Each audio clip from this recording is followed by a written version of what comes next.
اس کام میں چھوٹا بڑا کوئی نہیں. مجھ پر قوم کے لوگوں نے اعتماد کیا ہے, میں اس اعتماد پر پورا اتروں گا. ایک چیز نیتوں کے اخلاص کے ساتھ ساتھ احساس ہو ذمہ داری کا. ذمہ داری کے احساس میں دو چیزیں ہیں. ایک یہ کہ آپ کے ذمے جو چیز ہے وہ آپ پورا کریں, اس میں کسی قسم کا تساہل نہ برتیں. ساری چیزیں قوم کی آپ کے پاس امانت ہیں, اس امانت کی پاسداری کریں. احساس ذمہ داری کا ایک مطلب یہ ہے کہ جتنے دن آپ اپنی ذمہ داری سنبھالیں گے اتنے دن آپ کے بڑے آزمائش کے دن ہوں گے. آزمائش اس حیثیت سے کہ جب آپ کی ذمہ داری ختم ہوگی یا اسی ذمہ داری کے دوران اللہ کے پاس حاضری ہو جائے, جتنے دن ہم نے ذمہ داری سنبھالی ہے اتنے دنوں کی ذمہ داری کا جواب دینا پڑے گا کہ آپ نے اپنی ذمہ داری کیسے سنبھالی. خیانت تو نہیں کی, ظلم تو نہیں کیا, بددیانتی تو نہیں کی, لوگوں کے ساتھ غلط معاملہ تو نہیں کیا, لوگوں کے ساتھ غلط رویہ تو اختیار نہیں کیا, اپنی زبان سے کسی کا دل تو نہیں دکھایا, اپنے رویے سے کسی کو تکلیف تو نہیں دی. اگر ہم نرمی کے ساتھ, احساس ذمہ داری کے ساتھ, اللہ کے پاس جواب دینے کے احساس کے ساتھ ہم نے یہ ذمہ داری ادا کی تو پھر گزشتہ جمعہ میں نے اللہ کا حکم سنایا, رسول اللہ کا حکم سنایا کہ اللہ آپ سے خوش ہوں گے, اللہ آپ کو نور کے منبروں پر بٹھائیں گے, اللہ آپ کو اپنے عرش کے سائے کے نیچے جگہ دیں گے. اور اگر ظلم ہوا تو ظاہر بات ہے ظلم کا بدلہ اللہ عین ممکن ہے دنیا ہی میں دے دیں, اور اگر نہ تو پھر آخرت میں تو آپ کو جواب دینا ہی دینا ہے. نیتیں خالص ہوں, ذمہ داری کا احساس ہو. تیسری اہم چیز جسے کہہ کر میں ختم کروں وہ یہ کہ آپ ذمہ دار بننے کے بعد قرآن یہ کہتا ہے کہ آپ کو فیصلے کا اختیار ہے. کوئی بھی معاملہ آپ کر سکتے ہیں, مگر آپ کے معاونین, آپ کے متعلقین, آپ کے محبین آگے بڑھ کر ضرورت پڑے تو سبھی سے مشورہ ضرور لیں. مشورے کے بغیر کوئی کام نہ کریں. مشورے میں برکت ہے, مشورے میں اجتماعیت ہے, مشورے کے بڑے فائدے ہیں. قرآن کریم میں یہ کہا گیا ہے, رسول اللہ صلی اللہ علیہ وسلم کو حکم دیا گیا کہ ہم مانتے ہیں کہ آپ بڑے ہیں, امیر ہیں, قائد ہیں, نبی ہیں, مگر اس کے باوجود اجتماعیت کو باقی رکھنے کے لیے چاہیے کہ آپ مشورہ کریں. مشورے کے الگ الگ طریقے ہو سکتے ہیں. ضرورت پڑے تو اپنے نائب سے مشورہ لیں, ضرورت پڑے تو اور لوگوں سے مشورہ لیں, پھر ضرورت پڑے سبھی سے مشورے کی ضرورت ہو ضرور مشورہ کریں. قرآن کریم میں اس سلسلے میں بڑی مثالیں ہمیں ملتی ہیں. غزوہ احد میں کیا ہوا تھا؟ تو اس سے پہلے غزوہ بدر ہوئی. غزوہ بدر میں رسول اللہ صلی اللہ علیہ وسلم اور صحابہ کرام نکلے تھے مدینے سے, یہ سوچ کر کہ ابو سفیان کا جو قافلہ مدینے کے اطراف سے گزر رہا ہے ذرا ان کو بتائیں کہ اب ہم پرانے مکے والے نہیں ہیں, ہمارے اندر طاقت آ گئی ہے, اگر تم کچھ کرو گے ہم بدلہ لیں گے. یہ بتانے کے لیے نکلے تھے. مگر جب مدینے سے باہر نکلے ابو سفیان کو پتہ چلا تو اس نے ابو جہل کو اطلاع دی اور پھر وہاں سے ایک بڑا قافلہ آ گیا. بتانے کے لیے نکلے تھے مگر اب جنگ کی نوبت آ گئی. مدینے سے نکلے تھے, ہتھیار نہیں تھے, جانور سواریاں پوری نہیں تھیں, ذہنی طور پر تیار بھی نہیں تھے. ایسے موقع پر رسول اللہ صلی اللہ علیہ وسلم نے جو سب سے بڑا کام کیا وہ یہ لوگوں سے مشورہ کیا. آپ امیر تھے, بڑے تھے, چاہتے تو کہتے چلو چلے جائیں گے, یا یہ بھی کہہ سکتے تھے کہ نہیں آ گئے ہیں تو لڑیں گے. کہا کہ نہیں, میرا ایک نہیں, آپ بتاؤ. پہلے کبار صحابہ کو بلایا, بھائی بتاؤ کیا کریں. بڑے بڑے صحابہ نے مشورہ دیا. پھر اس کے بعد انصار صحابہ کو بلایا, مہاجر صحابہ کو بلایا, پھر آخر میں نوجوانوں کو بلایا. پھر کہا کہ بھائی سب لوگ مشورہ دو, اور سب کے مشورے کے بعد آپ علیہ الصلاۃ والسلام نے جنگ کا فیصلہ کیا. اور ہم سب جانتے ہیں اس مشورے کے بعد جو فیصلہ ہوا, جو برکت ہوئی, لڑائی ہوئی, جہاد ہوا, 313 1000 پر غالب آئے. جنگ احد میں بھی رسول اللہ صلی اللہ علیہ وسلم اور صحابہ کو جب شکست ہوئی, پہلے مرحلے کے بعد دوسرے مرحلے میں شکست ہوئی, سب پریشان تھے, صحابہ پریشان تھے. رسول اللہ صلی اللہ علیہ وسلم کو اللہ نے حکم دیا جمع کرو سب کو, جمع کرو سب کو. اور پھر اس کے بعد ان کی جو چوک ہوئی تھی اسے بتایا. پھر رسول اللہ صلی اللہ علیہ وسلم سے فرمایا کہ محمد صلی اللہ علیہ وسلم نرمی اختیار کریں اور ان سے مشورہ کریں. فَبِمَا رَحْمَةٍ مِّنَ اللَّهِ لِنْتَ لَهُمْ وَلَوْ كُنْتَ فَضًّا غَلِيظَ الْقَلْبِ لَانفَضُّوا مِنْ حَوْلِكَ فَاعْفُ عَنْهُمْ. ایک امیر کے لیے چاہیے وہ نرم ہو, عہدیدار اور ذمہ دار کو چاہیے کہ وہ نرم ہو. اس کی تفصیل میں نے گزشتہ جمعہ بیان کی. پھر اس کے بعد فَبِمَا رَحْمَةٍ وَلَوْ كُنْتَ فَضًّا غَلِيظَ الْقَلْبِ لَانفَضُّوا مِنْ حَوْلِكَ فَاعْفُ عَنْهُمْ. غلطی کریں گے, معاشرے کی ذمہ داری جب آپ کو ملے گی, بہت سارے لوگوں کے بارے میں پتہ چلے گا آپ کو, ان کے ساتھ نرم رویہ, معافی کا رویہ اختیار. فَاعْفُ عَنْهُمْ. ان کے گناہوں پر آپ دعا کیجیے, اللہ ان کی مغفرت فرمائے. وَشَاوِرْهُمْ فِي الْأَمْرِ. اور ان سے مشورہ کریں, اور پھر مشورے کے بعد فیصلے کا اختیار آپ کو ہوتا ہے. اس لیے مشورہ کریں ضرور, مشورے میں بڑی برکت ہوتی ہے. حضرت ابراہیم علیہ السلام نے خواب میں دیکھا, حکم اللہ ہی کا تھا کہ اپنے بچے کو ذبح کر رہے ہیں, اور جس بچے کو ذبح کرنا ہے اس کا ذہن بنانے کے لیے یہ نہیں کہا کہ مجھے اللہ کا حکم ہوا میں تمہیں ذبح کر رہا ہوں, نہیں, بلکہ بلایا.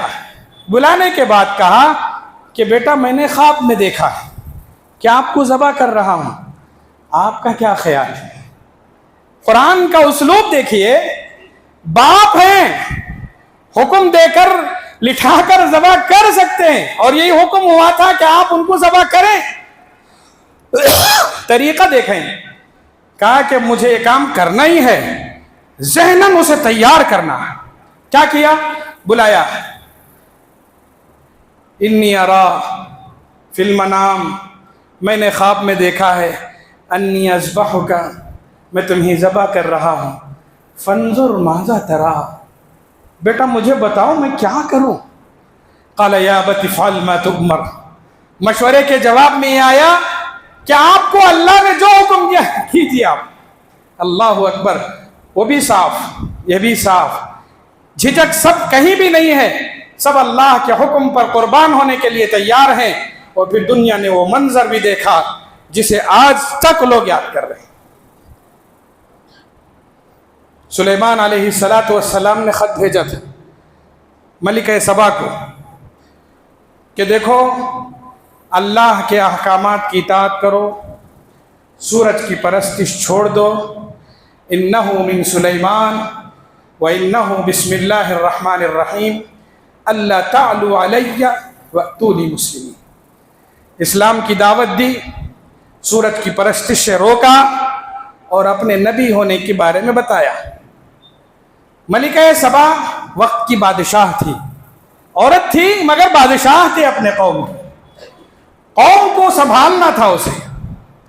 اس کے بارے میں قرآن یہ کہتا ہے اس کے پاس طاقت تھی، اس کے پاس بڑے بڑے انسان، اس کی مددگار فوج، سب کچھ تھا اس کے پاس، مگر اس کے باوجود بھی اس نے کامیاب حکومت چلانے کا جو بنیادی طریقہ ہے وہ بتایا. قالت یا ایھا الملأ افتونی فی امری.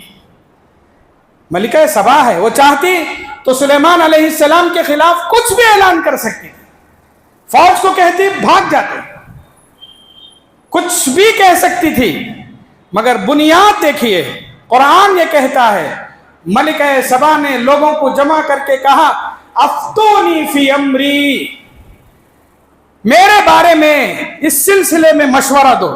ما کنت قاطعۃ امرا حتی تشہدوا، میں کچھ بھی نہیں کروں گی جب تک آپ مشورہ نہیں دیں گے، آپ کے بعد ہی کچھ ہو سکتا ہے. حالانکہ وقت کی طاقتور بادشاہ ہے. قرآن کی آیتیں ہمیں بتلا رہی ہیں کہ ہم کوئی ذمہ داری سنبھالیں تو اس ذمہ داری کو خالص نیتی کے ساتھ قبول کریں، ذمہ داری کے احساس کے ساتھ قبول کریں، جواب دینے کا احساس رکھیں اور ہر کام مشورے کے ساتھ کریں. انشاءاللہ اجتماعیت قائم ہوگی. آخر میں ایک درخواست کر کے ختم کروں گا. عہدے آتے جاتے رہتے، آج کسی کو عہدہ ملا کل کسی اور کو ملے گا، کسی اور کا عہدہ آج آپ کو ملے گا، آپ کا عہدہ کل کسی اور کو ملے گا. اس لیے جو لوگ بھی ذمہ داری سنبھالیں وہ یاد رکھیں کہ پچھلے جو ذمہ دار تھے انہوں نے بھی اس کام کو خدمت سمجھ کر ہی قبول کیا، اور ایک طویل مدت وہ کام ذمہ داری سمجھ کر ادا کرتے. ممکن ہے بشر اور انسان ہونے کے ناطے کہیں نہ کہیں نقص ہوا ہوگا، اور وہی کمیاں دوبارہ ہم سے بھی دہرائی جا سکتی ہیں. جو غلطی پچھلے لوگ کیے ہوں، خدا نہ کرے کیے ہوں، میں بشر ہونے کے ناطے کے کہیں کوئی کمی ہو، اس کمی کا اظہار برملا سب کے سامنے نہ کریں، کسی کو رسوا نہ کریں. کوئی بھی ذمہ داری سنبھالتا ہے تو یہی سوچتا ہے کہ میں ذمہ دار ہوں، مجھ سے فائدہ ہو لوگوں کا. خدا را ان کی محنتوں کو رائے گا ہونے نہ دے. ان کی نیتیں اللہ جانتے ہیں، ان کی خدمتیں اللہ جانتے ہیں. ان کے درمیان ہم آ کر کوئی بات، کوئی کام، کوئی حرکت، کوئی فعل ایسا نہ کریں جس سے سابقہ لوگوں کو نقصان پہنچے یا ان کی رسوائی ہو. یاد رکھیں زمانہ بدلتا ہے. نیتیں اگر ہماری یہ ہوں کہ پرانے لوگوں کی رسوائی کریں، عین ممکن ہے ایک دن وہ بھی آئے گا آپ کے بعد آپ کو رسوا کرنے والے لوگ آئیں. اس وقت کیا ہوگا؟ اس لیے خلفائے راشدین آپ دیکھیے یا اسلامی حکومت کے عہدیداروں کو آپ دیکھیے، کہیں آپ کو یہ نہیں ملے گا میں ذمہ داری سنبھالا ہوں، پچھلے صاحب نے بہت نقصان کر دیا، انہوں نے ذمہ داری ادا نہیں کی، انہوں نے نقصان کر دیا، انہوں نے قوم کا کوئی بھلا نہیں کیا. اگر انہوں نے کچھ کمی دیکھی بھی تھی تو اس کمی کو پورا کرنے کی کوشش کی، مگر کسی کے سامنے ان کو رسوا نہیں کیا. یہ آخری درخواست ہے کہ کسی بھی نئے عہدیدار کو یہ حق نہیں کہ وہ پرانے کسی عہدیدار یا منصبدار کو رسوا کرنے یا کچھ بھی کرنے کی کوشش. ہاں اگر اچھائیاں آپ کو نظر آ رہی ہیں اسے سامنے کیجیے، کہیے یہ خدمت ہوئی ہے، یہ خدمت ہوئی ہے، یہ خدمت ہوئی ہے، یہاں فائدہ ہوا ہے، یہ کام مشکل تھا انہوں نے آسان کر دیا، وہ دور مشکل تھا اس میں انہوں نے یہ کام کیا، وہ کام نہیں ہو سکتا تھا انہوں نے کیا ہے. کمیاں ہیں، رہیں گی، ہو سکتا ہے کمیاں ہیں، تو ان کمیوں کو آپ دیکھ کر ازالہ کرنے کی کوشش کریں، نہ کہ آپ اسے پھیلائیں، جس کی وجہ سے سابقہ خادموں کو، سابقہ خدمت گزار احباب کو نقصان ہو، یا رسوائی ہو، یا شرمندگی ہو، یا بیجا کسی قسم کی بدنامی ہو۔ عین ممکن ہے دل دکھے، اللہ ناراض ہو جائے۔ اس لیے نئے آنے والے ذمہ دار اپنی ذمہ داری کو سنبھالیں، سمجھیں، اس کی حیثیت پہچانیں، اور سب سے پہلے خدمت سمجھ کر قبول کریں، ذمہ داری کا احساس رکھیں، اللہ کو راضی کرنے کی کوشش کریں۔ آپ اسلامی احکامات، قوانین اور ضوابط کے مطابق ذمہ داری سنبھالیں گے تو انشاءاللہ اللہ کی مدد آئے گی۔ اور اگر ذمہ داری کو دنیا کے لیے آپ نے سنبھالی تو حدیث میں صاف کہہ دیا گیا، ذمہ داری تو آپ کو مل جائے گی، اللہ کی مدد نہیں ملے گی۔ آپ کو کیا چاہیے سوچ لیں، ذمہ داری، اس کے ساتھ اللہ کی مدد، یا صرف ذمہ داری؟ اگر صرف ذمہ داری چاہیے، جو چاہے کرے، اللہ دیکھ لیں گے۔ اگر ذمہ داری کے ساتھ اللہ کی مدد چاہیے تو پھر آپ اسلامی قوانین پڑھیں، ضوابط پڑھیں، اور ذمہ داری کو ادا کرنے کے جو ضوابط قرآن اور حدیث میں بیان کیے گئے ہیں ان کو پڑھ کر، سمجھ کر ذمہ داری ادا کریں۔ اللہ ہم سب کو عمل کی توفیق نصیب فرمائے، صحیح فیصلہ کرنے کی توفیق عطا فرمائے، اور صحیح طور پر سب کو مل جل کر آگے بڑھنے کی اللہ ہم سب کو توفیق عطا فرمائے۔ وآخر دعوانا